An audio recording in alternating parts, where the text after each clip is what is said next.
que no te diste cuenta y no me etiquetaste a mí.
Doctora Yes, ¿lo acepta el doctor García Álvarez o espero que proyecte Alan? Espera que proyecte Alan, Nico. Está bien, doctora. Pero mándale un mensaje, por favor, y bueno, o sea, sí, manda un mensaje. Ah, no puedes mandarle. No, espérate que conecte Alan, no te preocupes. Ok, doctora, gracias. Gracias.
Nico, ¿sabes qué? Ya acéptalo, porfa, mejor.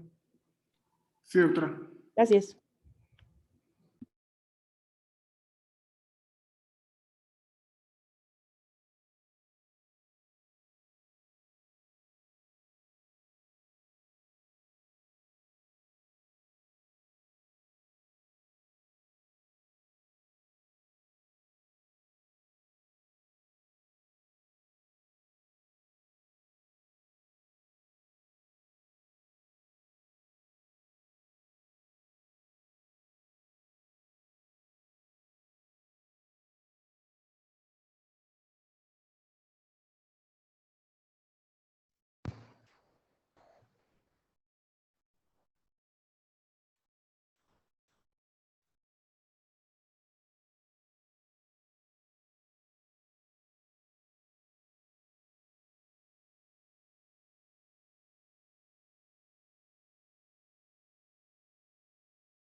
Buenas noches. En un momento iniciamos la clase. El que va a dar la clase es Alan. Está ahorita bajando de COVID.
Hola, buenas noches, doctores.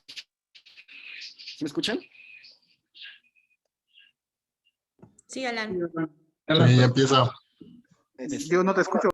Perdón por la tranza, estaba en una interconsulta en COVID. Empieza. Bueno, Nico, Ya sin pretextos. ¿pantalla? Ya está habilitado para que compartas salón.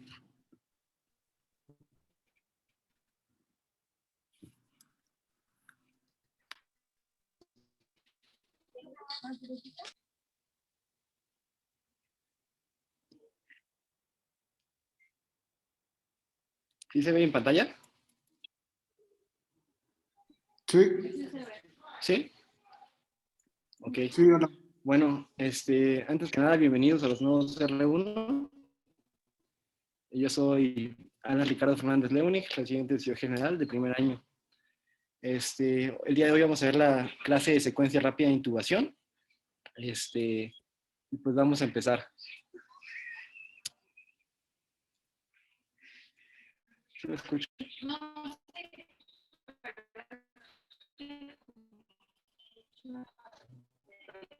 Ok. Bueno, vamos a seguir con los objetivos primero de la clase. Dentro de ellos vamos a encontrar primero definir qué es una secuencia rápida de intubación, recordar un poco la secuencia rápida de intubación, conocer. Vamos a comenzar con la definición. Extrae un agente hipnótico y un relajante neuromuscular de forma consecutiva, prácticamente simultáneo, con el fin de facilitar la intubación orotraqueal en un paciente que esté en un estado crítico y con esto pues minimizar el riesgo de la aspiración, así como de las consecuencias de la intubación. ¿Vale? Recordando un poco la anatomía de la vía aérea, tenemos pues, recordando la vía aérea tenemos dos vías de entrada, ¿no? La vía nasal y la vía bucal. En la vía nasal vemos que compone desde las narinas hasta las cuanas, posteriormente se va a continuar la nasofaringe y posteriormente se va a conectar con la orofaringe, que pues es la vía de entrada de la boca, ¿no? Una vez pasando por la orofaringe, vamos a llegar a la epiglotis, la cual nos va a dividir, nos va a dar el acceso más que nada a la laringe. Aquí vamos a encontrar las cuerdas vocales, el cartílago tiroides y el cartílago cricoides. Esas son estructuras que son las que vamos a visualizar en la endoscopía directa y pues donde vamos a pasar el tubo principalmente. Tenemos que las cuerdas vocales o a nivel de la viendo pues, esta imagen de la derecha, la epiglotis en la parte superior, vamos a tener las cuerdas vocales con su apertura glótica y en la parte inferior las aritenoides. Esta es la visión que podemos tener ante una laringoscopía directa. Vemos pues algunas imágenes reales en donde pues encontramos justamente la epiglotis, las cuerdas vocales, la apertura glótica y las aritenoides.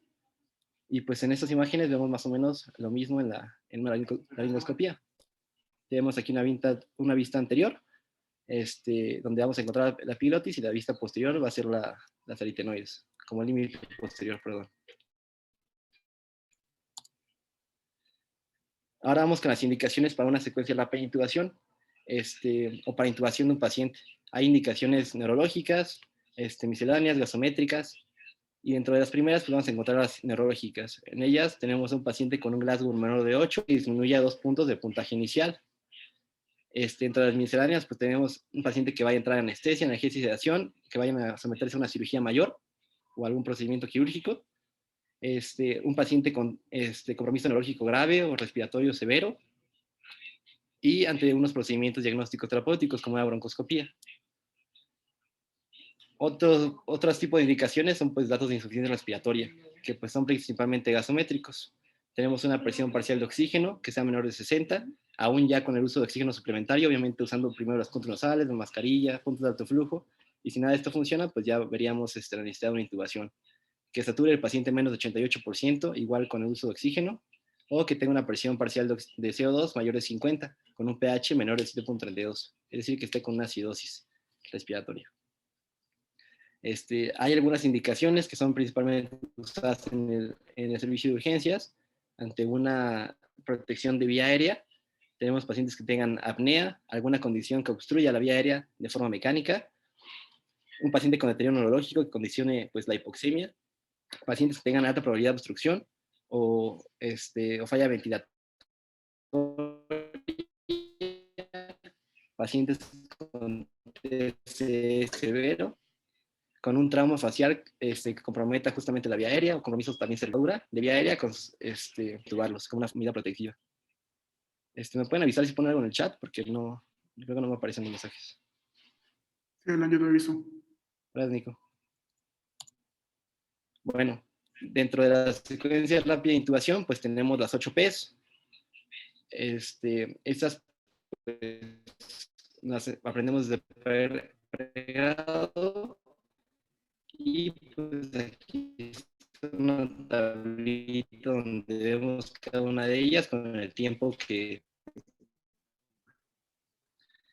tenemos. El primer punto, la primera P sería la planificación y preparación previas. Esas tienen que ser 10, pero pues si se puede tener 5 sería lo mejor.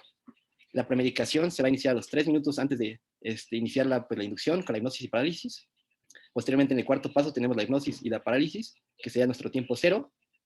En una quinta P sería la posición del paciente y la presión cricoidea, es decir, darnos la posición para visualizar adecuadamente las cuerdas vocales. La sexta P sería como tal ya la laringoscopía directa, la cual tiene que hacer aproximadamente entre 45 y 60 segundos después de la hipnosis y la parálisis. Y en el séptimo paso, pues tenemos el paso del tubo endotraqueal, perdón, la cual tiene que hacer pues en menos de un minuto. Posterior a esto, pues tenemos las actuaciones post-intubación, que serían el paso 8. Vamos ahorita a desglosar cada una de estas y vamos a ver cuáles son las medidas más importantes de la intubación. En cuanto quiera participar, nos comenta. Vamos a ver el primer punto. Pues es un punto crucial, ya que muchas veces tiene poco tiempo para poder realizar una intubación exitosa. Muchas veces no se puede preparar todo el material o siempre va a faltar algo, pero pues dentro de lo esencial, pues tendría que tener todo listo, ¿no? En este caso, el responsable de la intubación debe decidir si está indicada o no una secuencia rápida de intubación.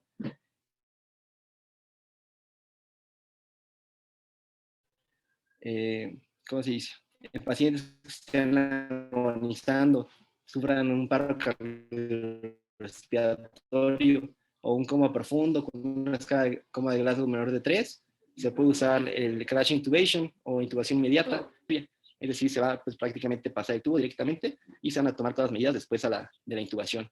Esto en casos pues, muy cruciales, hay casos muy, muy selectivos nada más donde se tiene que hacer esto, pero pues de primera instancia es la secuencia rápida de intubación la que debemos seguir. Hay que también evaluar si vamos a activar el algoritmo de vía aérea difícil. Pues es ante la evidencia de que una intubación sea difícil o que tenga una ventilación inadecuada, ya sea la ventilación a la hora de colocar la mascarilla y para oxigenar o a la hora de colocar el tubo. Cualquiera de las dos, pues podrían ser indicaciones para una vía aérea difícil y seguir su algoritmo, en donde nos pueden apoyar pues, los médicos de anestesia.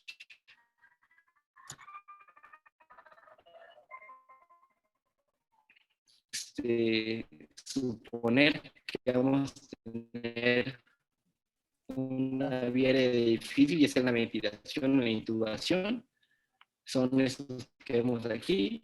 Tenemos la ventilación, es decir, a la hora de colocar la mascarilla para oxigenar, tengan apnea obstructiva del sueño, que tengan barba, lo cual no hace que pone adecuadamente la mascarilla,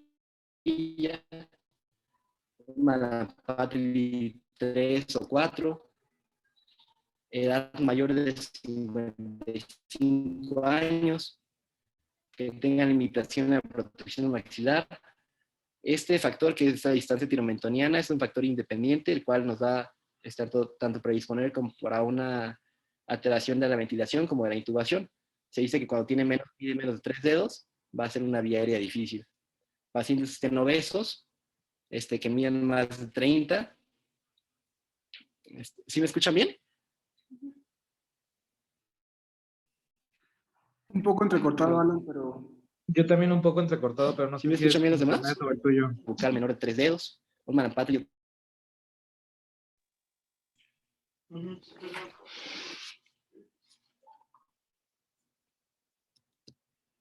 A ver, creo que se fue mi internet. Se quitó tu pantalla, Alan. Sí, ¿desde dónde se quedaron? Perdón, es que no tengo buena señal. Sí, ahí está. Era difícil. ¿Desde el principio de esta presentación? Sí. Ah, bueno. Vemos que un paciente que tenga una vía aérea difícil puede ser tanto en la ventilación como en la intubación. Les decía que la ventilación es justamente cuando se ajusta la mascarilla para preoxigenar y la intubación pues es a la hora de colocar el tubo, ¿no? Podemos tener una vía aérea difícil en cualquiera de las dos situaciones. Para la ventilación, las que nos van a alterar son un paciente que tenga apnea obstructiva del sueño, que tenga barba. Justamente esto pues, va a hacer que no embone bien adecuadamente la mascarilla, el reservorio, y no se va a hacer un sello pues, adecuado. que tenga un Mallampathy 3 o 4. Este también es un factor que pues predispone a una falla de intubación.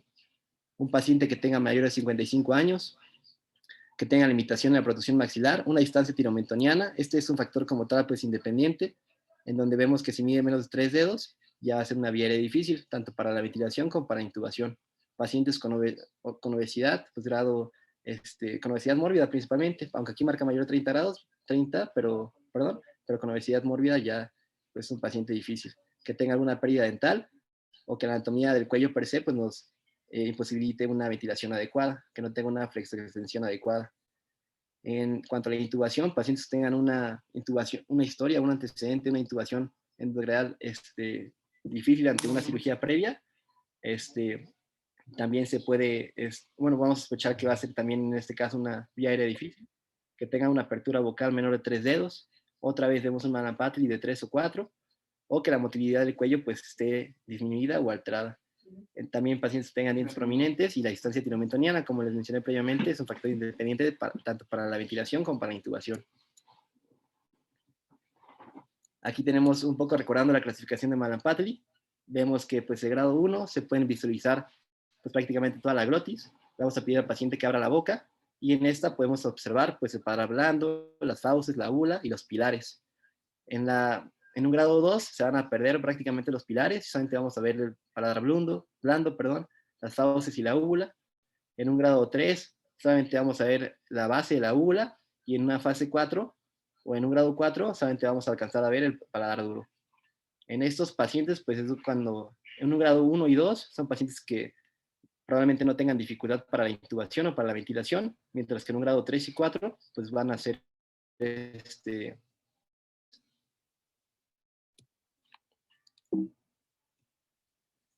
Hay también algunos métodos para determinar si un paciente va a tener una intubación o una ventilación inadecuada. Tenemos dos mnemotecnias, la mnemotecnia Lemon, que es para intubación, y la mnemotecnia Moans, la cual es para una ventilación. Lemon va a ser look externally, es decir, un paciente que tenga macrolordosia, micrognatia, que tenga alguna alteración facial per se, que no nos pueda, no tenga una apertura bucal adecuada o nos dificulte más la intubación, pues es prácticamente lo que hice, es que si ves una vía aérea difícil por fuera, probablemente lo sea también a la hora de intubarlo. Después tenemos la E de Evaluate, en donde vemos una medida de 3-3-2, es la imagen que vemos acá. El chiste es que te quepan 3 dedos dentro de la boca del paciente, 3 dedos entre la altura del mentón hacia la base, hacia donde inicia el cuello, y 2 dedos entre el cartílago tiroides y la base del mentón, de la mandíbula, perdón. Después tenemos la M, la cual es la Mallampathy, como vimos, pues 1 y 2 van a ser sin dificultad y 3 y 4 difíciles. Pacientes que tengan una oclusión de la vía aérea, sería la O. Esa se refiere a obstruction of the airway o obesity, en donde pues vemos principalmente factores que sean como abscesos perimedullarinos, alguna lesión o trauma cervical o trauma facial, que pues igual nos ocluyan directamente la vía aérea. Pacientes, como les había comentado, obesos, pues también nos van a determinar que sea una intubación inadecuada. Y por último tenemos la movilidad del cuello, en donde la intubación adecuada nunca se va a poder intubar adecuadamente. En cuanto a la ventilación, tenemos son caras que usan pues anestesio, el paciente o el grado de dificultad también de intubación del paciente. En cuanto a la ventilación AM, que es mask seal, o sea, el sello que haces a la hora de colocar la máscara. Otra vez tenemos obesidad y obstrucción de la vía aérea. En esta mnemotecnia ponen en la edad mayor de 55 años, pacientes que no tengan dientes, o pacientes que tengan pues, ronquidos o que tengan alguna alteración previa de los pulmones, ya sea algún proceso obstructivo como asma o EPOC. Todos estos pues, nos van a ser criterios de una vía aérea difícil. Hay que preparar el material antes de realizar una intubación. No sé si alguien me puede apoyar o me quiera recordar todo lo que se tiene que usar durante una intubación, o los que ven aquí. A ver, yo te ayudo. Pues necesitas la mascarilla, válvula, bolsa, reservorio, o sea, el AMBU, un equipo de aspiración orotraqueal, las cánulas orofaringeas, que pueden ser la de Guedel o la de Berman, también puedes usar nasofaringeas, guantes, el cubrebocas, pues pides también tu carro rojo, tu tubo endotraqueal, laringoscopio, que aparte debe tener tus hojas, que puede ser curva, que es la de Macintosh, y la recta, que es la de Miller, lubricante y jeringa de 10. Perfecto, muchas gracias, Angie. Pues sí, justamente como dijo Angie, pues prácticamente todo. También hay que tener algunos vías de rescate, como también vemos aquí, pues una máscara laringea, donde pues un paciente que tenga una vía difícil, vamos a optar por pues colocar una de estas, en donde pues pueden ser medidas de rescate, ¿no? Ante una situación que nos encontremos de esta magnitud.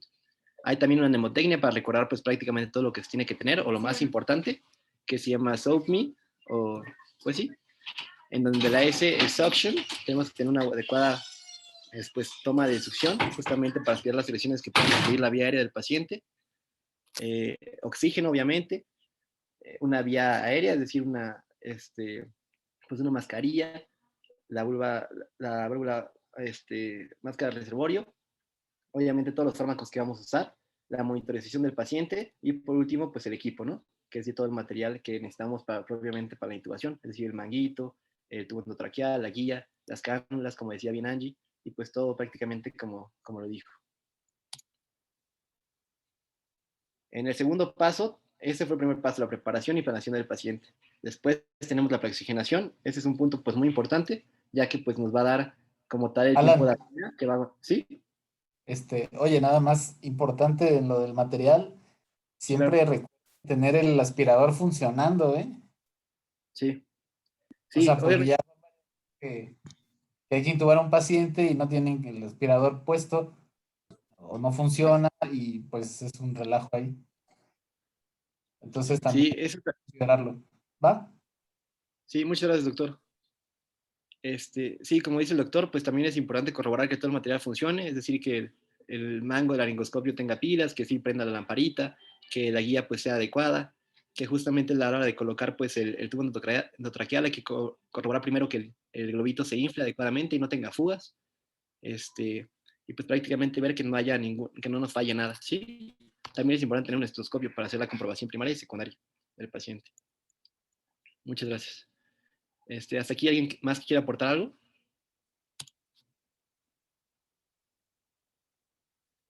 Bueno, continúo. Posteriormente vamos con la preoxigenación. Ese, como les comento, pues es un punto crucial, ya que nos va a dar el tiempo de apnea que vamos a tener en nuestro paciente. En este hay que aplicar mediante una mascarilla reservorio, que normalmente está a 12, 15 litros, un FIO2 entre 80 al 100%. El chiste es que preservemos la oxigenación mayor del 90%. Y esto se tiene que hacer por al menos 5 minutos. Lo mínimo que se tiene que tener de preoxigenación son 3 minutos, pero pues lo indicado es que sean 5. El dar una aplicación de oxígeno con este FIO2 a estos litros nos pueden dar entre 3 a 8 minutos de apnea sin que el paciente entre en hipoxemia. Obviamente esto va a estar determinado por el grado de obesidad que tenga el paciente.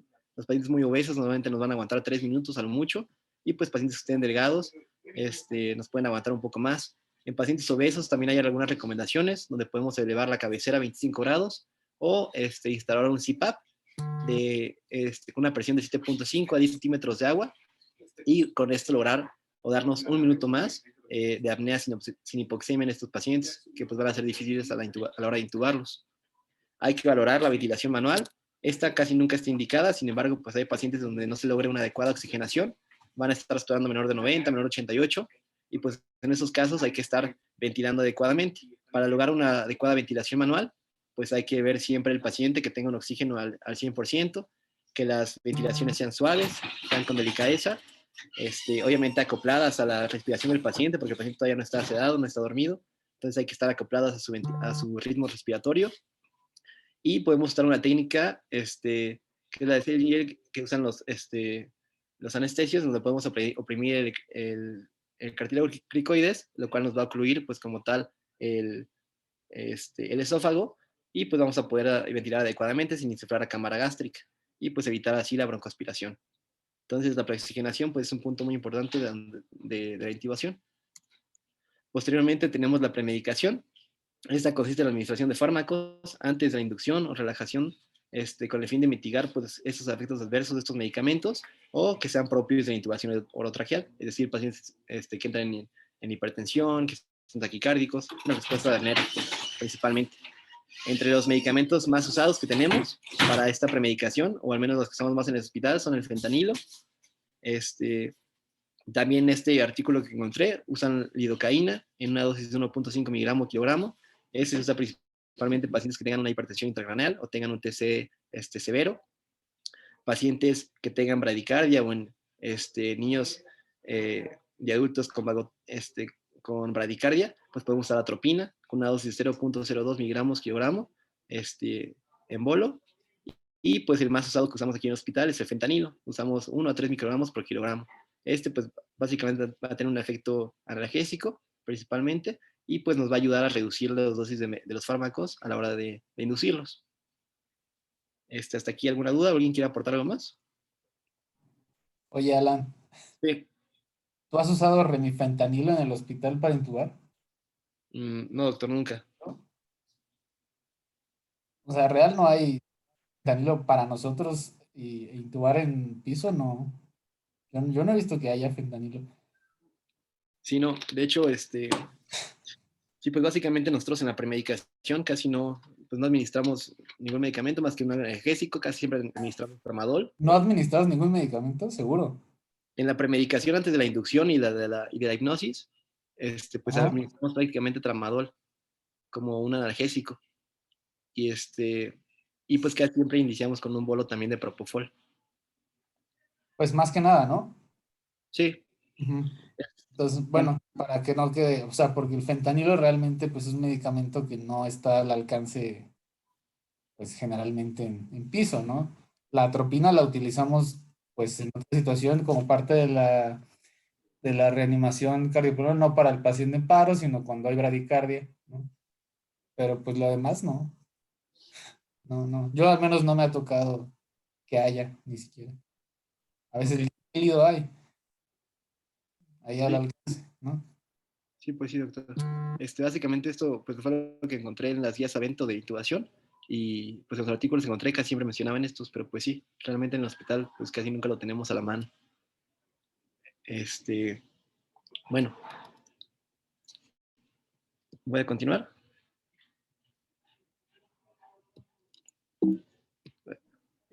Alan, Sí. Pregunta Perla Moreno, que es una de las nuevas R1, dice, ¿cómo nos acoplamos a la respiración del paciente con la ventilación manual?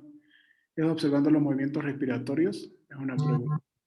Sí, exacto, justamente vas viendo pues cómo infla los pulmones, obviamente tú haces una visualización directa donde ves cómo amplía la caja torácica, ves los movimientos respiratorios del paciente y pues de acuerdo a esto, justamente le va a estar ayudando con el AMBU, ¿vale? Hay que estar pues tener primero cuando tiene el paciente de frecuencia respiratoria previa a la, pues a la preoxigenación y con esto acoplarlos más o menos al ritmo que lleve él.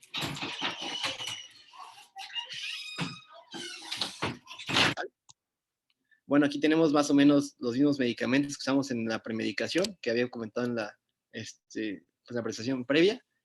Tenemos la lidocaína igual pasando a 1.5 miligramos por kilogramo por el peso del paciente. Se da en un bolo de 45 a 90 segundos y pues estos van a causar principalmente, o sea, en pacientes que tengan broncoespasmo o alguna patología como hipertensión intracraneal. El fentanilo, pues vemos que la dosis es de 3 microgramos por kilogramo peso, igual en una infusión o en un bolo lento de 30 a 60 segundos, y pues está indicado en pacientes que tienen inestables hemodinámicamente. La atropina, pues como ya vimos, también es un agente colinérgico y pues nos va a causar, principalmente se da en pacientes que tengan bradicardia por alguna estimulación vagal a la hora de colocar el tubo, pues. Posteriormente seguimos con la inducción. A ver, en esta pues hay que, justamente es en lo que se basa la secuencia rápida de intubación, hay que tener una hipnosis y parálisis simultáneas, prácticamente pues al mismo tiempo, y en esos pues tenemos varias opciones de medicamento. Igual los que más usamos aquí en el hospital, estos son los 5 que marcaba la guía, pero los que más usamos, yo he visto que usamos más, son el propofol, cuando hay inexistencia, el midazolam, y por último la ketamina. En esos pacientes pues hay que decidir también cuándo está indicado cada uno de estos. se recomienda que pacientes tengan falla renal o que tengan alguna inestabilidad hemodinámica, el medicamento que sería indicado será usado etomidato, como viene en esta dosis. Pacientes que tengan choque de cualquier tipo, excepto cardiogénico, el indicado sería la ketamina, y pues el que más usamos prácticamente es el propofol.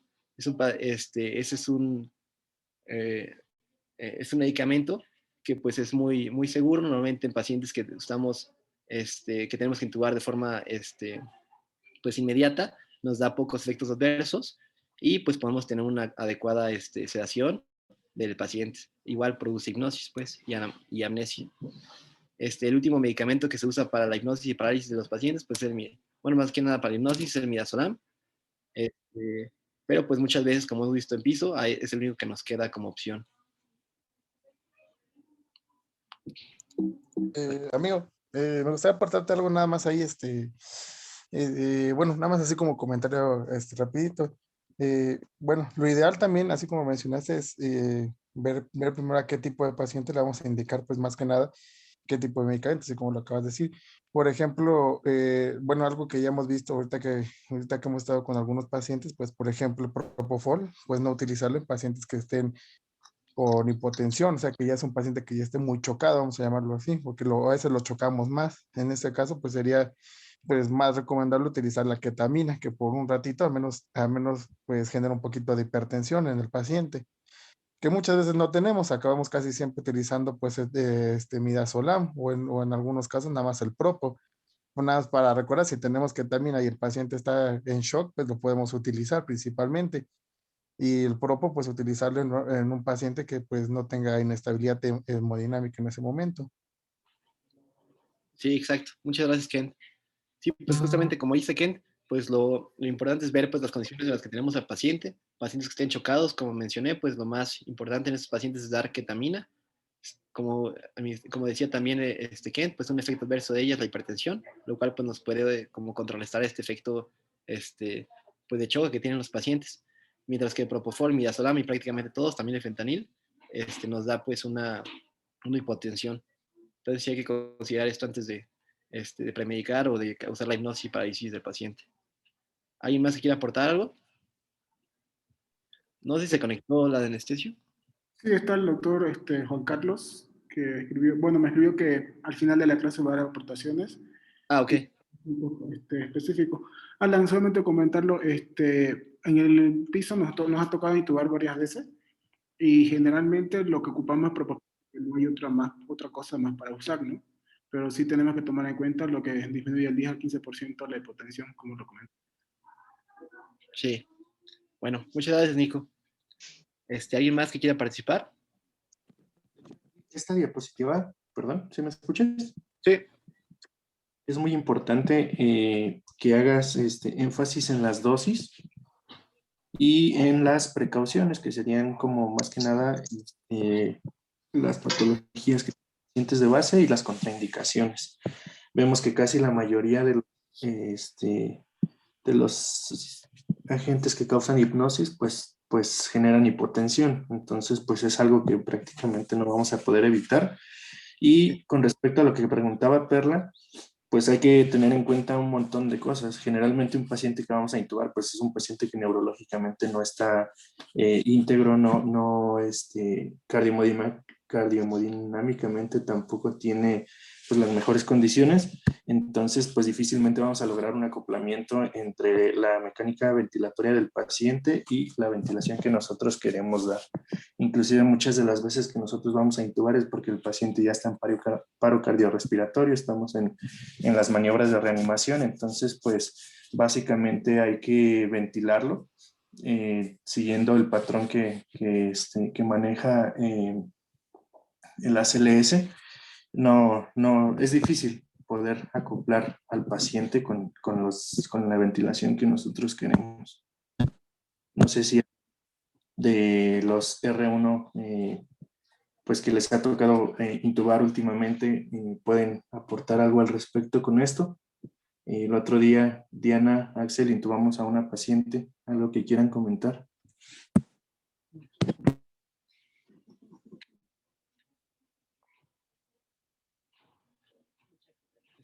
Bueno, sí, doctor. Nada más como para complementar un poco lo que dijo. ¿Sí me escuchan? Creo que no. Ah, Sí, Sí, se escucha bien. muchas gracias por los aportes. En las guías que estaba leyendo justamente mencionaban que la ventilación mecánica pues casi nunca está indicada. Prácticamente siempre se usa el oxígeno al 100%, dejar la mascarilla y pues que los pacientes estén oxigenando. Obviamente estos son casos pues en casos muy selectivos, ¿no? Hay pacientes, como usted comenta, justamente pacientes que tienen paro cardiorrespiratorio, en donde sea, pues, nos obligan a prácticamente una ventilación, pues sí, tiene que seguir la medida del ACLS, como lo marca. Entonces, pues, en esos pacientes hay que acoplarnos justamente a eso. Pero indicado, pues, sería lo mejor sería, pues, no ventilar, ya que, pues, aumenta el riesgo también de broncoaspiración en los pacientes a la hora de intubarlos. Distendemos la cámara gástrica y, pues, lo mismo puede causar reflujo. Pero pues sí. No sé, ¿alguien más que quiera aportar algo?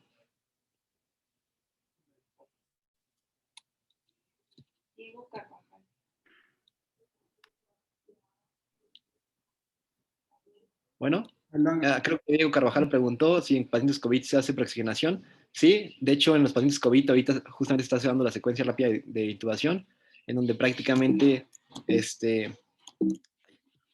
el paciente, pues como les comenté, se usa solamente el de oxígeno al 100%, dejar la mascarilla y dejarlo de 3 a 5 minutos, sin ambucear. Una pregunta para los compañeros nuevos, algo pues sencillo relativamente. En un paciente en paro cardiorrespiratorio, ¿a qué se le da prioridad? ¿A la circulación o a la oxigenación? Y al mantenimiento de la vía aérea. Paro cardiorrespiratorio. Según lo que marca el ACLS. Buenas noches, doctor. ¿Sería en este caso a la circulación? Exacto. Sí. Siempre se le da prioridad a las compresiones y en segundo lugar a la vía aérea. ¿Vale? Sí, el algoritmo dice que nunca hay que dejar de dar compresiones. Vale. Bueno, muchas gracias, doctores. Vamos a continuar con la clase. Bueno, como comentábamos, justamente los medicamentos que se usan para la hipnosis de los pacientes, esta es prácticamente la misma diapositiva, solamente que me gustó porque tiene la dosis tanto de inducción como la dosis de mantenimiento. Tenemos pacientes aquí con inmediato, sea de 0.2, 0.6 miligramo kilogramo, pasándolo pues de 30 segundos prácticamente. El tiempo de duración es de 3 a 10 minutos y pues tenemos una dosis de mantenimiento de 5 a 20 microgramos kilogramo minuto.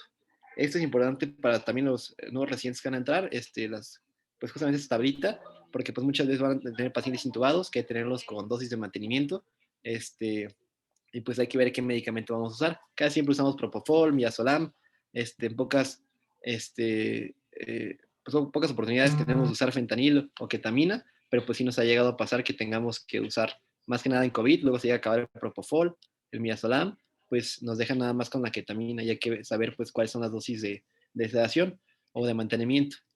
Como vemos aquí, la ketamina tiene una dosis de mantenimiento de 0.5 miligramo kilogramo y aquí tenemos a los que más usamos en piso. Midazolam se da de 0.05 a 0.1. Y el Propofol, pues la dosis de infusión es de 1 hasta 5 miligramos. En realidad, pues como nos había comentado anestesia, que se pueden dar hasta 15 miligramos kilogramo hora, pero pues lo que marca esta guía es de 1 a 5. ¿Vale? ¿Hasta aquí alguien más quiere aportar algo?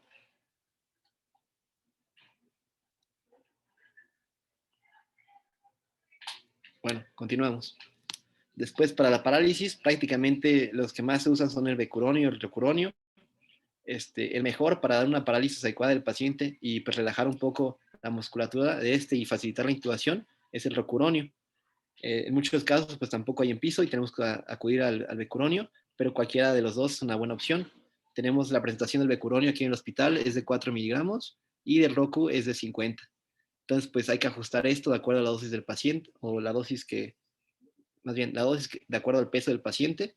El becuronio se da de 0.1 a 0.2 miligramos kilogramo y el recuronio de 1 a 1.2. Esto, pues, es también importante para mantener una parálisis adecuada dentro de los pacientes que vamos a intubar. Obviamente, pues siempre tenemos el apoyo de anestesio que nos puede ayudar a calcular todas estas dosis de medicamentos, pero pues lo mejor sería que pues todos domináramos este tipo de información.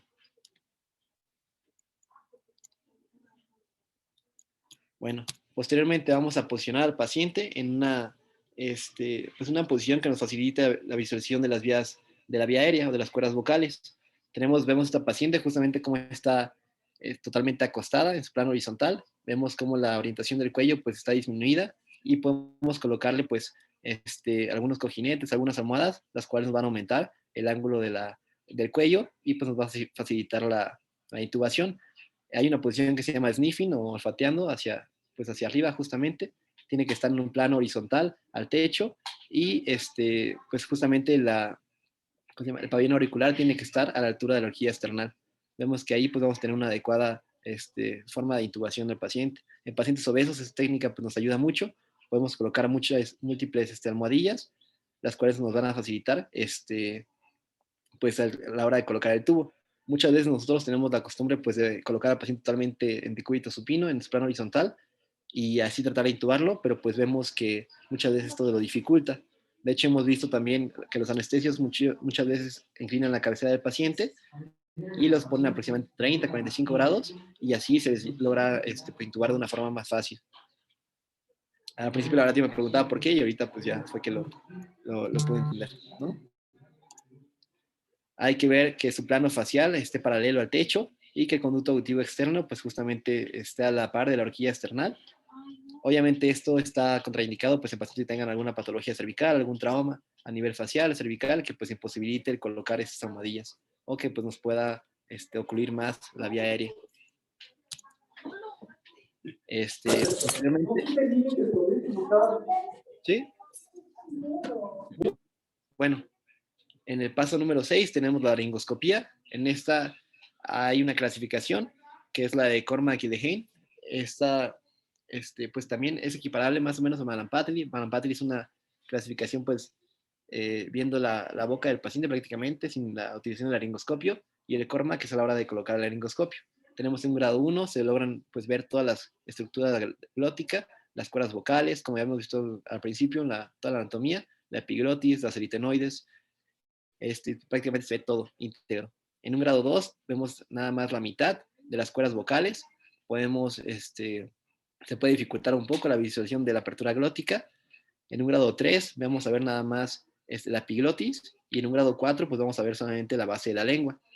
En un grado 1 y 2 son pacientes que pueden tener una intubación fácil o pues adecuada, y en un grado 3 y 4 son pacientes que puede estar muy difícil la intubación, puede ser una vía aérea difícil, o pacientes que sea imposible intubarlos y tengan que optar por otras medidas. Hay algunas maniobras que nos permiten pasar de un Cormack 3 o 4 a un grado 1 y 2. Estas son la maniobra de Selig y la maniobra Borp. Tenemos la maniobra de Selig, donde vamos a comprimir solamente sobre el cartílago cricoides. Esto, pues como les había comentado, va a ocluir el esófago, permitiéndonos pues que todo el aire llegue directamente por la tráquea, ¿vale? Esto, a la hora también esto nos sirve mucho en la ventilación del paciente, porque pues evita justamente el reflujo pues, gastrointestinal, y evita pues también la broncoaspiración. En pacientes, pues a la hora de ventilar podemos usar esta maniobra, y también a la hora de intubación podemos pues, facilitar el paso del tubo. Pues obviamente ocluimos el esófago y de esta forma pues ya no nos desviamos tanto de la apertura glótica, ¿vale? La otra maniobra que se puede usar es la maniobra de Borp, por sus siglas en inglés, es backward, upward, rightward y pressure, en donde pues vamos a colocar, vamos a palpar el cartílago cricoides. Vamos a hacerlo primero hacia arriba, como marca el dibujo, 2 a 3 centímetros hasta que sintamos resistencia. Posteriormente, bueno, primero hacia atrás, después hacia arriba, 2 a 3 centímetros, como les comenté, y después de 0.5 centímetros hacia la derecha. Esto nos va a dar una mejor orientación de las cuerdas vocales o de la apertura glótica justamente, y pues nos va a facilitar la visualización de la vía aérea. Esto nos puede cambiar mientras la maniobra de Borp de un Cormack 3, 4 a un Cormack 1 o 2. ¿Hasta aquí alguna duda? ¿Alguien que quiera participar? ¿O que haya hecho alguna de estas maniobras a la hora de intubar?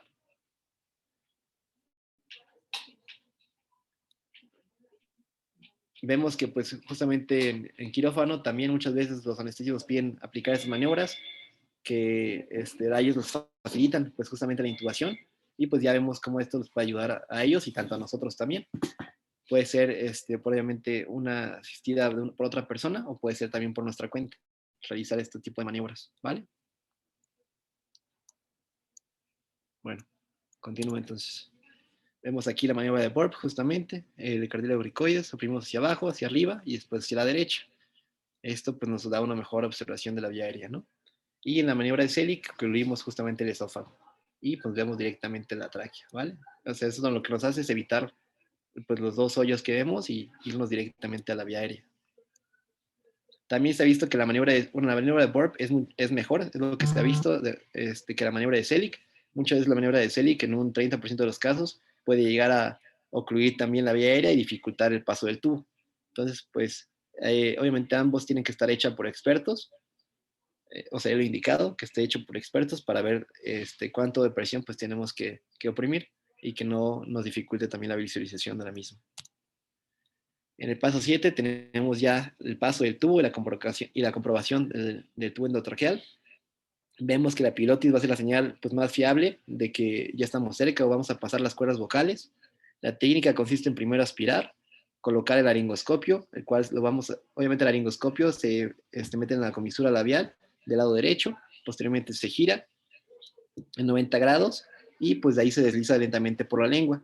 Hay que ver la epiglotis. Si en el caso de que no podamos ver la epiglotis, es que probablemente la hoja esté muy adentro, esté muy profunda y pues nos hayamos pasado, ¿no?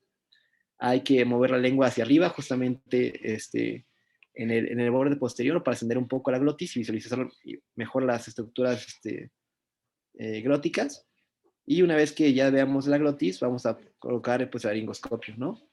Que vamos a colocar pues el paso de la guía junto con el tubo. Podemos también optar por elevar la cabeza del paciente, la cual nos puede también posicionar en el caso de que el paciente se haya movido o nos dificulte más no tengamos una buena posición, podemos hacerla de forma bimanual, mover con una mano posicionar al paciente y con la otra mano puede ser la laringoscopía.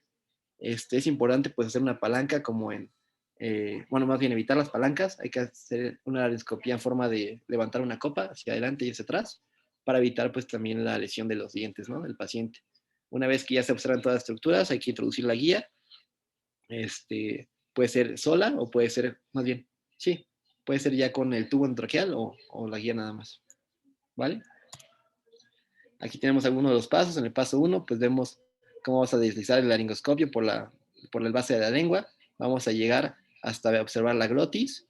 Posteriormente vamos a elevar para visualizar mejor esas estructuras. Nos da un plano, pues, una mejor visualización. Y una vez que tengamos la visualización de las cuerdas vocales, vamos a traducir el tubo, llegando pues a esta posición. Una vez ya que el tubo está adentro, pues vamos a inflar el globito, ¿no? Amigo, nada más para agregar algo nada más, es importante ahí nada más que, bueno, recordar que en el momento en que vamos a hacer la intubación, nada más disponemos de 15 a 30 segundos y si en todo caso no podemos visualizar bien las cuerdas, bueno, en ese momento suspender la visualización y intentar nuevamente oxigenar al paciente para evitar que pueda tener alguna complicación y tener el aspirador a la mano, porque ya me tocó una vez un paciente que cuando estábamos haciendo eso, empezó todo lo de la cámara gástrica, se regresó y no podíamos aspirar porque enfermería todavía no había acoplado bien el aspirador. Entonces nada más como comentario, amigo, de que en ese momento, pues nada más, si en todo caso no podemos visualizar, pues volver a oxigenar al paciente, en vez de evitar estar mucho tiempo ahí con el paciente sin, bueno, que no lo estemos oxigenando. Sí, muchas veces, como dice Kent, pues es importante también saber cuándo parar la intubación y cuándo pues volver al paso de preoxigenación. ¿Alguien más que quiera participar? Alan, como vemos en la imagen, para la intubación tenés que alinear los 3 ejes, ¿no? Tenés el eje faríngeo, el eje laríngeo, el eje oral. Entonces, con la almohadilla que está debajo de la cabeza, pues alineas casi por completo el eje laríngeo y el eje faríngeo. Y ya con la intubación y la hiperextensión del cuello, con el laringo, perdón, y la hiperextensión del cuello, ya terminas de alinear el eje oral para poder realizar la intubación. Sí, justamente como dice Nico, pues la posición del paciente es uno de los puntos más importantes también a la hora de pues, realizar la intubación. Muchas veces por la propia posición del paciente nos puede dificultar pues toda la intubación y es ahí donde se opta pues por una maniobra.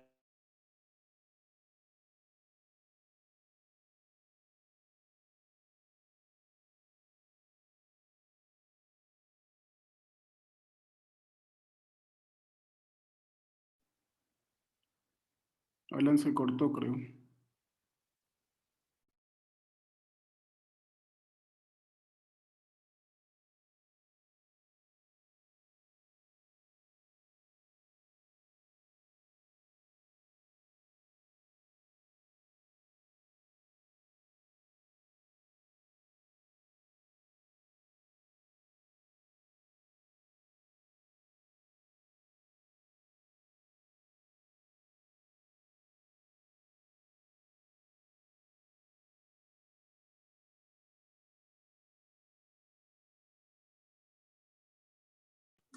Un momento porque se fue el internet. Axel Hernández, ¿puedes hacer un resumen de lo que ha explicado Alan hasta ahorita? ¿Cómo es la secuencia de la medicación? ¿Qué es lo que se hace primero con respecto a toda la secuencia rápida de intubación? Y hasta dónde vamos ahorita, por favor.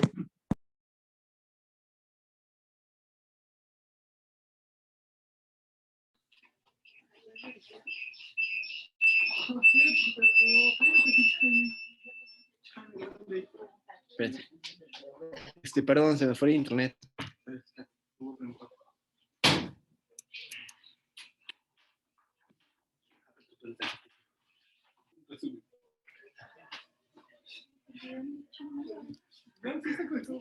¿Sigue mi pantalla? Sí, pero no vemos compartida tu pantalla todavía. O cámbiala de plano porque quedó en la pequeña, la de escritorio y... ya. ¿Ya está? Ya está. Bueno. ¿Continuamos o pasar? Bueno, les comentaba algunas complicaciones durante y después de la intubación. Son, pues durante, a lo largo de pasar el tubo, tenemos las lesiones dentales, justamente al hacer este mecanismo de palanqueo con el laringoscopio, podemos también pues, causar alguna lesión que sangre, lesiones directas sobre la laringe por trauma, perforación de la tráquea también es pues infrecuente, pero sí se ha visto, aspiración broncopulmonar, como les habíamos dicho justamente, muchas veces en estos casos también se coloca una sonda nasogástrica justamente para evitar esta broncoaspiración, pero pues en muchos casos no es efectiva, muchas veces no se tiene el paciente preparado. Una intubación inadecuada que llega al esófago o que se pase de más el tubo y llega a algún bronquio selectivo, que se estimulen los reflejos justamente y crea esto laringoespasmo, broncoespasmo o alguna lesión de la médula espinal. También se comenta entre las complicaciones durante la intubación. En la permanencia, pues tenemos que el tubo se ocluya, ya sea por secreciones, por alguna causa mecánica, que haya pérdida o escape del manguito, una extubación accidental del paciente. Muchas veces hemos visto también en pacientes que estemos aquí en área COVID. Digo, no, obviamente no tendría que pasar, pero pues muchas veces acaba la dosis del medicamento de la sedación, y pues el paciente se despierta y se quita el tubo, ¿no? Entonces, pues, son algunas de las complicaciones que se puede llegar a tener. Pacientes que tengan atelectasias por el propio hecho de estar intubados, que presenten broncoespasmo, barotrauma. Ese es un punto muy importante a la hora de ajustar los parámetros ventilatorios, como vimos en la clase de ventilación que dio Seba. Pues el barotrauma justamente es una de las principales complicaciones que tenemos a la hora de hacer los cambios en el ventilador, ¿no? Otra vez tenemos la aspiración broncoespasmo y pues obviamente las infecciones propias de colocar el tubo, principalmente por oportunistas que son hongos, ¿no? Muchas veces tenemos candidiasis también ahí. A la hora de comprobar pues, que el tubo esté colocado adecuadamente, tenemos una comprobación primaria y secundaria. Dentro de la primaria, pues obviamente es que tú hayas visto o que el que haya intubado vea cómo directamente pasó el tubo a través de las cuerdas vocales. Es la primera comprobación que tenemos. Hay que hacer una inspección, palpación y principalmente auscultación. Por eso es importante tener el estetoscopio siempre en la mano y auscultar en 5 puntos, los cuales marcan son primero el epigastrio, para ver que no haya sido una intubación esofágica. Posteriormente nos vamos a ir a las bases pulmonares y después a los ápices. También se puede ir a una región axilar, en donde pues nos puede dar una mejor auscultación de los campos pulmonares. Hay que también medir la profundidad que introducimos del tubo endotraqueal, de acuerdo a las marcas que tenga de los incisivos, y pues con eso saber si estamos pasados o nos quedamos cortos. Y la comprobación, eso dentro de la comprobación primaria. Dentro de la comprobación secundaria, pues se pueden usar otros instrumentos. Lo ideal es que tuviéramos capnógrafos, donde pues midiéramos justamente la concentración de CO2 que tiene el paciente y ver que pues adecuadamente estamos en pulmón. La radiografía de tórax no está... También es un estudio que nos ayuda para hacer una comprobación secundaria, pero más que nada para ver la posición del tubo, es decir, si nos pasamos, si fuimos selectivos, ver si está pues dentro de la vía aérea. Otra vez está yendo la conexión, creo. Y por último tenemos la fibrobroncoscopía, la cual pues, nos da una visualización pues, prácticamente del 100% de que estamos dentro de la vía aérea, ¿no? Aquí tenemos pues el capnógrafo y el capnómetro, que son también medidas usadas para pues, ver que está adecuadamente el paciente. Esos muchas veces no los tenemos, de hecho en el hospital creo que no hay, pero pues también nos pueden ayudar, o sería lo ideal. Dentro del paso 8 ya son los cuidados post-intubación. En estos, pues, vamos a verlo muy rápido. Hay que tratar la patología de base. Pues, ajustar las dosis de los medicamentos, ya sea de mantenimiento para la analgesia y la sedación. Ajustar los parámetros de ventilación de acuerdo a lo que, pues, cuál dominemos más, como vimos en la clase de ventilación que dio Sebastián. Puede ser ajustado por presión, por volumen. Nosotros usamos más volumen. Pero hay que ajustarlo pues, de acuerdo a esos parámetros. Hay que monitorizar adecuadamente al paciente, hacerle una radiografía de tórax y si es posible, indicarle una capnografía. Bueno, dentro de los cuidados post-intubación y ajustar los parámetros de ventilación del paciente, recordando un poco, el volumen tidal, pues, el volumen corriente que vamos a dar al paciente, vamos a sacarlo de acuerdo al peso ideal que tengamos. Eso es más que nada para recordarlo nada más. Vamos a ver en pacientes que tengan, que no tengan síndrome de distrés respiratorio o que tengan síndrome de distrés respiratorio y de acuerdo si es hombre o mujer, tenemos tablitas. Vamos a ver la talla por 23 en un hombre sin distrés respiratorio y talla por 21.5 en mujeres que no tengan distrés. Y pues en los pacientes que tengamos ahorita en COVID, pues tenemos que usar esta fórmula, como la vemos acá. Esto es más que nada para repasar un poco lo que vimos en la clase de Sebastián. Hay que ajustar los parámetros ventilatorios. Como mencioné, pues puede ser por presión o ajustado por volumen. Esto es como se ajusta por presión. Tenemos que tener un FiO2 entre el 21 y el 60%.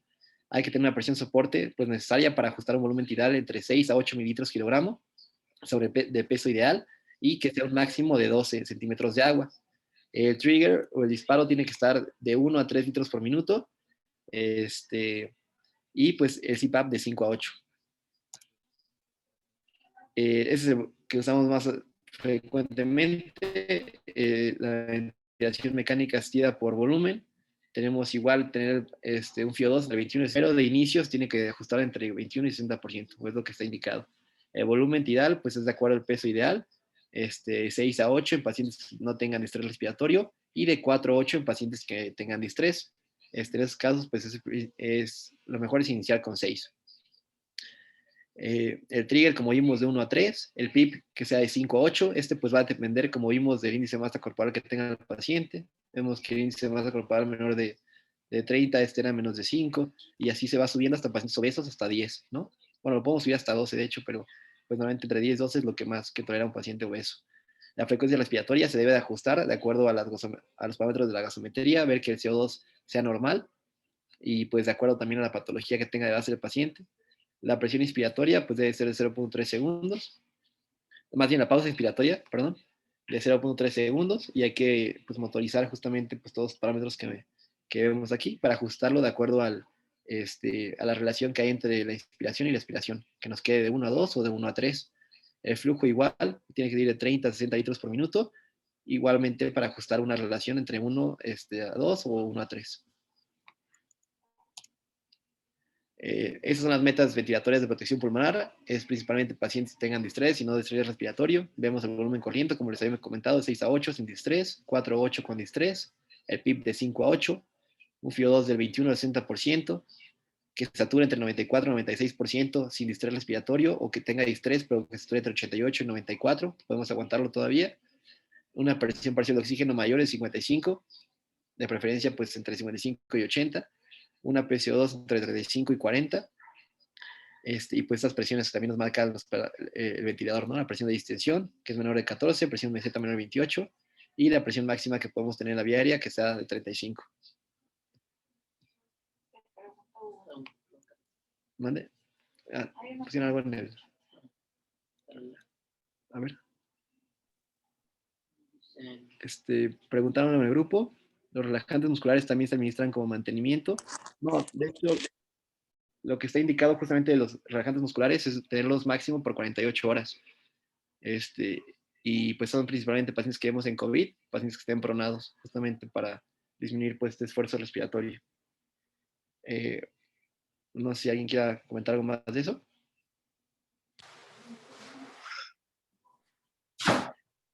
Sí, el tamaño de... Bueno, pregunta al doctor Hugo también, ¿cómo se elige el tamaño de la cánula?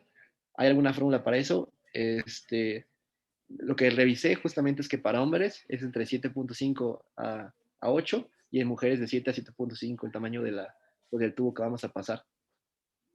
El PIP se ajusta de acuerdo al IMC. Como hemos visto pues, en la clase de Sebastián, podemos tener de 5, 8 o 10.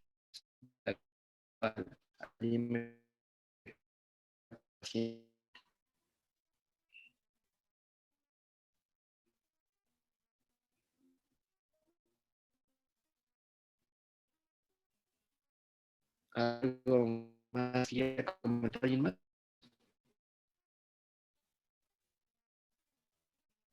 Ay, me eché con el... ¿Se escuchó o no?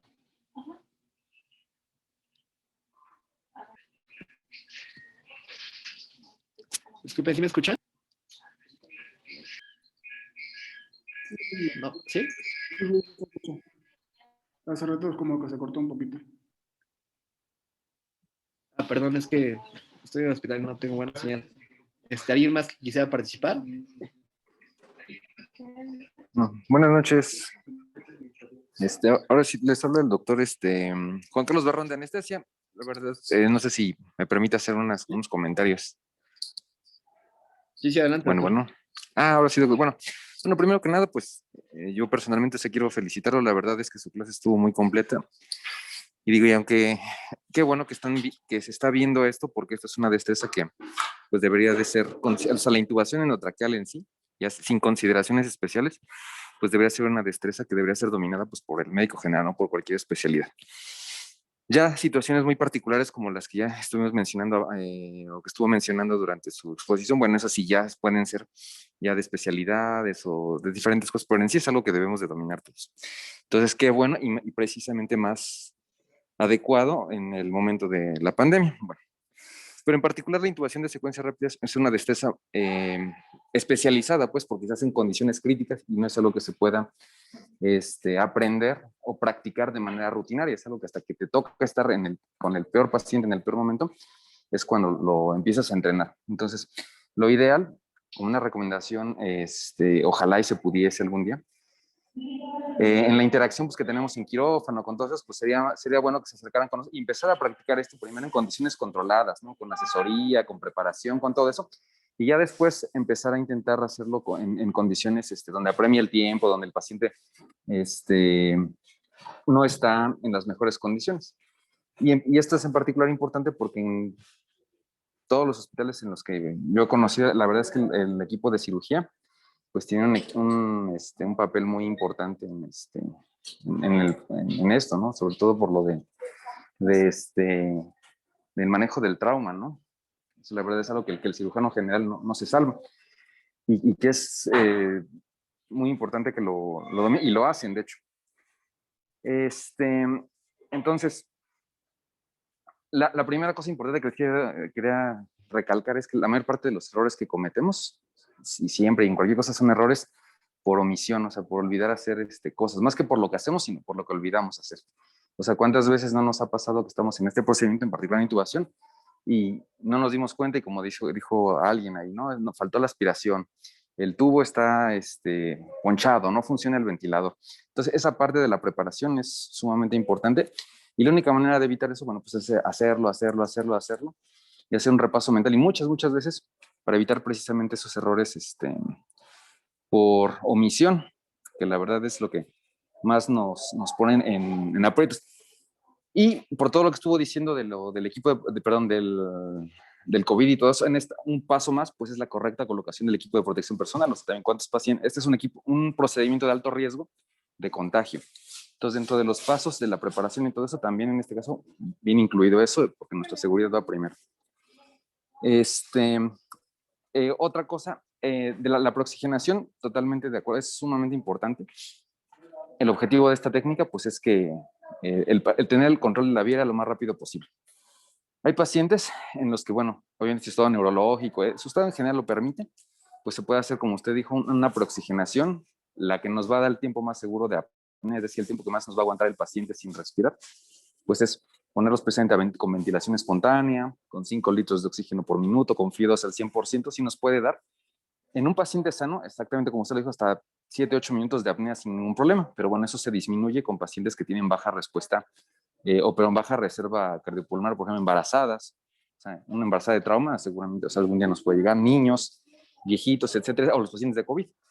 Entonces, hay también técnicas de prooxigenación rápida que a lo mejor no nos dan tanto tiempo, pero podemos intentarlas, que básicamente son hacerle que el paciente respire capacidades vitales. Las capacidades vitales es una inspiración máxima con una expiración máxima. Pueden ser 8 en 60 segundos o 4 en 30. Obviamente eso no nos va a dar el tiempo de apnea tan prolongado que el otro, pero sí puede ser de utilidad. Y claro, pues hay pacientes que no lo va a permitir, no se va a tolerar y pues se va a hacer así sin preparación, ¿no? También una parte que no escuché es de la monitorización. Sí mencionó que sería bueno tener capnógrafo y todo eso, pero igualmente eso va desde el principio, porque de acuerdo a los signos vitales del paciente son los ajustes de las dosis que vamos a hacer de los medicamentos. O sea, como el doctor bien nos hizo en presentar muchos fármacos, ¿qué pasa cuando para una sola destreza o un solo padecimiento tenemos muchos tratamientos? Pues quiere decir que ninguno es efectivo en el 100% de las ocasiones y que hay que escogerlo de acuerdo a las condiciones del paciente. Como igualmente lo sabemos, pues aquí en el hospital, pues no, como lo estuvieron diciendo, no hay veces no hay los fármacos adecuados, entonces pues tenemos que jugar con los que tenemos. Entonces, por ejemplo, algo que se puede hacer si no están los ideales es hacer el ajuste de las dosis. Por ejemplo, el que mencionaba, y es correcto, que un paciente hemodinámicamente inestable, no sería prudente usar propofol. Y la verdad es que sí es cierto, pero si no hay otra opción, sí se puede utilizar ajustando la dosis. La dosis se podría bajar a la mitad o a un cuarto, o como igualmente nos dijo el doctor, un paciente que está en paro o con un estado neurológico muy, un Glasgow muy bajo, pues hacerlo sin un hipnótico, ¿no? Pero también lo recomendable es en lo que se pueda no hacerlo sin medicamentos, porque la respuesta fisiológica a la laringoscopía es muy intensa. Es decir, cuando yo introduzco la laringoscopía y hago fuerza sobre la laringe, sobre la faringe, todo eso, voy a desencadenar una respuesta normal, ¿no? Que voy a tener aumento de la presión intracraneana, aumento de la presión intraocular, de la tensión arterial, etcétera, etcétera.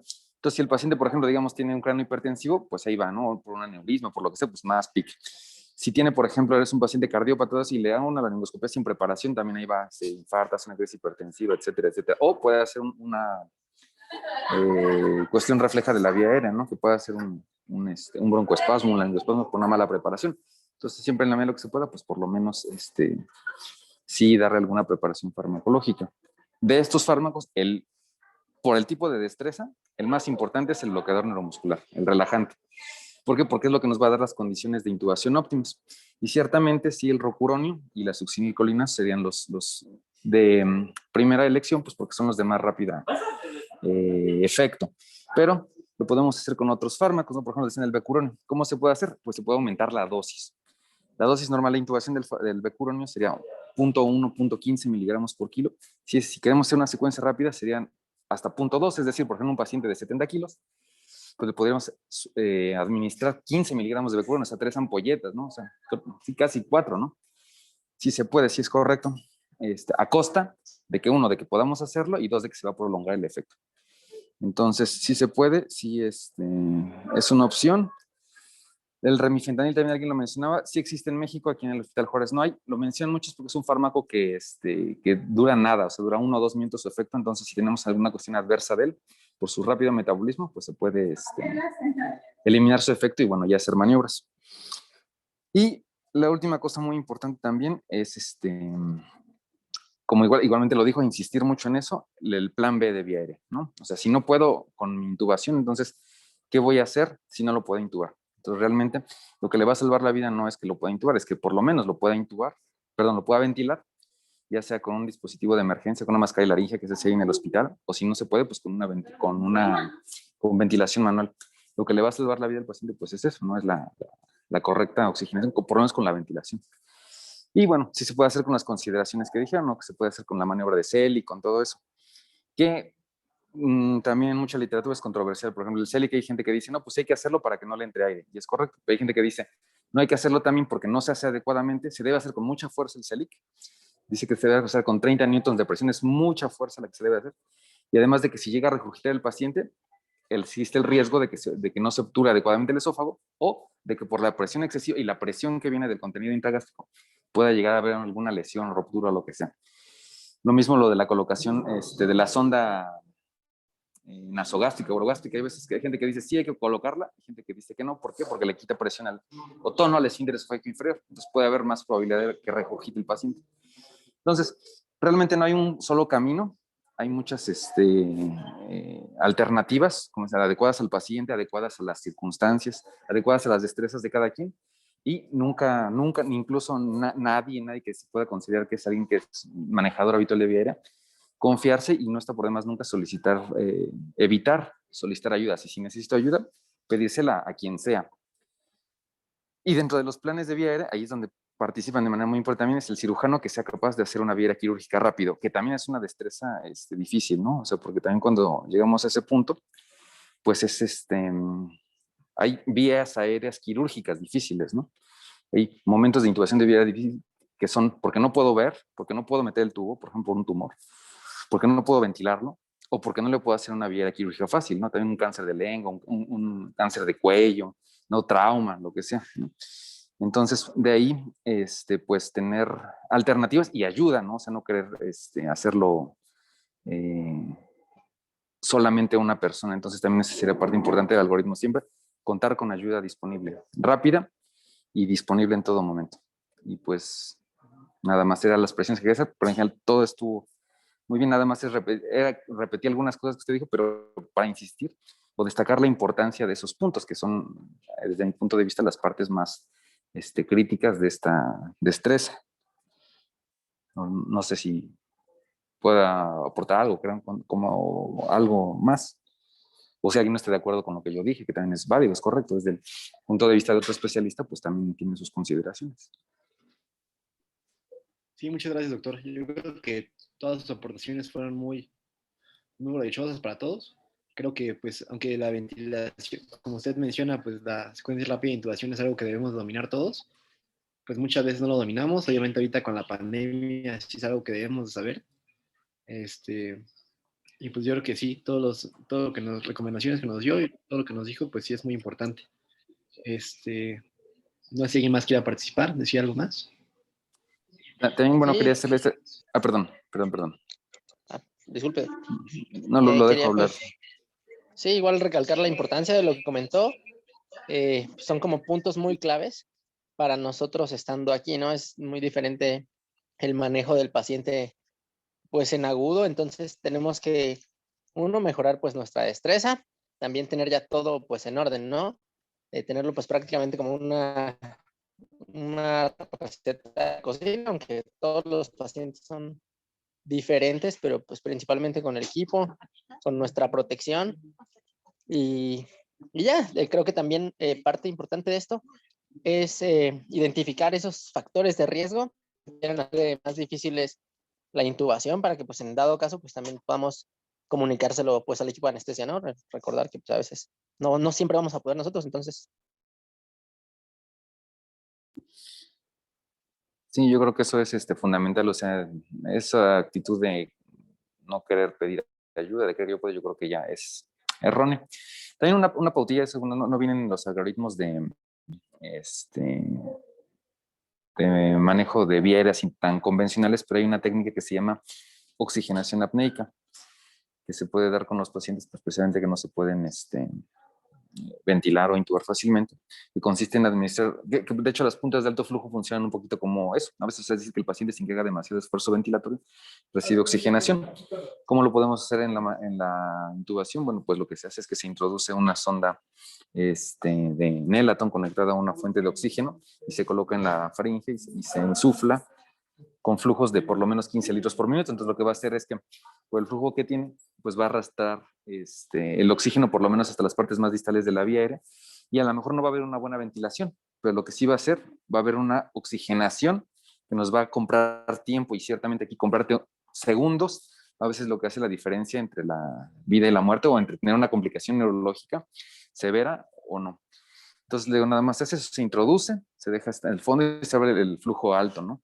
A veces sí no se puede ventilar, ¿no? O no se puede, me refiero a ventilar manualmente. Entonces también como otra alternativa, ¿no? O sea, finalmente, repito, cuando hay muchas opciones es porque pues realmente ahí te preparas para 100 casos y te llega el caso 101 y es diferente y pues tienes que adecuar. Es más importante entender los principios de por qué estoy haciendo esto y no querer aprenderse la receta de cocina, y así nos te permite pues resolver más situaciones. Ya es todo. Muchas gracias. Bueno, muchas gracias, doctor, por su participación. Ya ahorita pues casi concluye la clase, nada más revisar los últimos puntos, un repaso rápido de la secuencia rápida de intubación. Tenemos la preparación, donde tenemos que monitorizar al paciente, tener el material necesario para que lo intubemos adecuadamente, una preoxigenación, FIO2 recordar entre 80 y 100%, evitar la ventilación con presión positiva, aunque como comentamos, pues no muchas veces se logra. Esto se tiene que realizar en 3 minutos y pues de preferencia que sean 5. La premedicación, tenemos estos medicamentos: lidocaína para hipertensión intracraneal, fentanilo como analgésico, atropina en pacientes que tengan bradicardia o abundantes secreciones. Para la inducción tenemos pues la herramienta de propofol, el fentanilo, el midazolam, que son los más utilizados aquí en el hospital. Para parálisis, como mencionaba el doctor, orina y rocuronio son los principales, aunque el rocuronio puede ser que se cuenta aquí en el hospital, es el que yo he visto y es el que más usamos. La intubación ya es la hora de pasar el tubo endotraqueal. Vemos que, bueno, es lo que les comentaba, de 7 a 7.5 en mujeres, 7.5 a 8 en hombres, y pues hay que tener siempre una mascarilla laringea y un equipo de vía aérea de física en caso de que no se pueda intubar. Hay que comprar una grabación ya capnografía o capnometría, si se puede, si no, mínimo tener una radiografía de tórax. Creo que ya tengo. Y pues cuidar los cuidados post-intubación, es decir, lograr una monitorización con una saturación mayor de 90, y una concentración de CO2 entre 35 y 45. Por último, esa es como una secuencia rápida que usamos aquí en el hospital. Tenemos la preparación del paciente, la presentación con un FIO2 de 100 alto flujo, la medicación, pues muchas veces el butanil o propofol, lo que tenemos a la mano. En inducción, pues tenemos el propofol y el uronio, que van a hacer la diagnosis de parálisis. Aquí tenemos que se tiene que administrar cada uno, sería el punto donde se tiene que intubar, y después los cuidados post-intubación.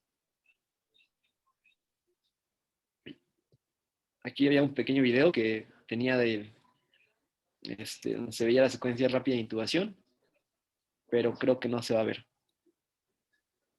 ¿Qué les parece si los paso por el grupo y pues concluimos la clase? No sé si alguien tenga alguna duda.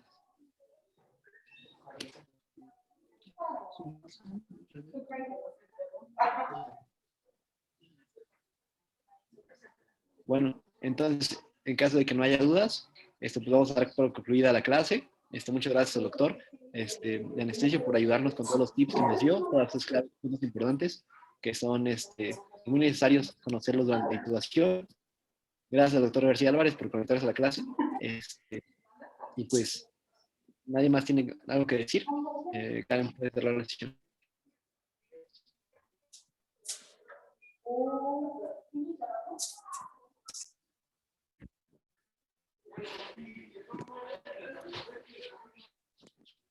Antes de que cierre la sesión. Sí, doctor, siga, doctor Hugo. Si están todavía los los compañeros que van a entrar próximamente. Nuestras clases ahorita están siendo todas virtuales. Abarcamos el temario web en 4 días diferentes de acuerdo al grado académico. Los días lunes a las 8 de la noche es la clase de los R1.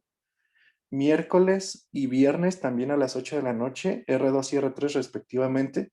Y los sábados a las 9 de la mañana, R4. Lo más probable es que para el próximo ciclo, a partir de marzo, sigamos en la misma dinámica, a expensas de que pues, las cosas mejoren y ya veamos si más adelante las clases vuelven a ser presenciales. Entonces, pues por lo pronto el día miércoles nuevamente están invitados, es la misma sesión y le daría clase a los cerrados.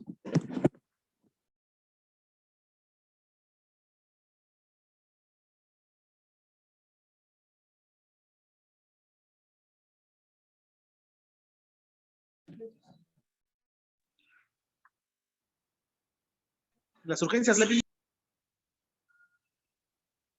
Voy a cerrar la clase. Gracias a todos por conectarse. Gracias, Nico. Gracias.